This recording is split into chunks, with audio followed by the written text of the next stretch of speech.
C'è della difficoltà specialmente quando c'è il sole, che magari dall'altra parte le macchine sono un po' accecate e quindi c'è del pericolo, bisogna stare molto attenti. Potrebbe esserci proprio il sole all'origine del grave incidente accaduto poco prima delle 10 all'incrocio tra via Boni e via del Cansiglio a Vittorio Veneto all'altezza del supermercato Lidl.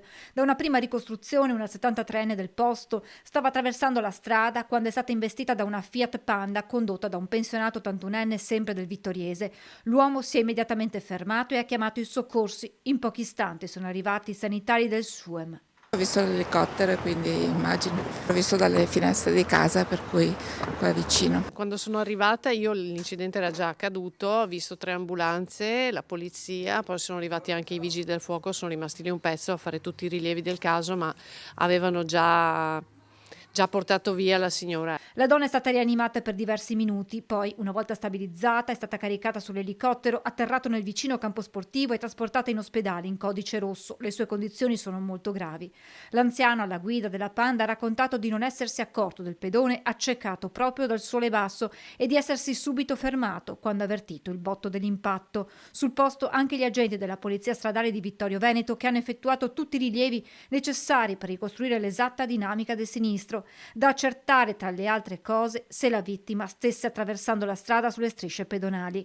Al lavoro anche la polizia locale che ha gestito il traffico, intenso in quel momento, con via del Cansiglio chiusa inizialmente in entrambe le direzioni, poi a senso unico alternato e riaperta completamente poco dopo le 11.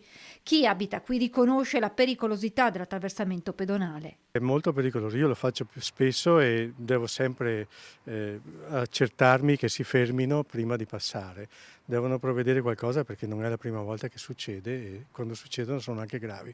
Come noi pedoni dobbiamo fermarci, essere sicuri che l'altra parte si è fermata e poi passare. Appena 2 ore più tardi a Santa Lucia di Piave in via Zapparelli altro grave incidente stradale. Un ciclista di 55 anni del posto è stato investito per cause ancora al vaglio della polizia intercomunale da un'auto condotta da un 25enne di Mareno.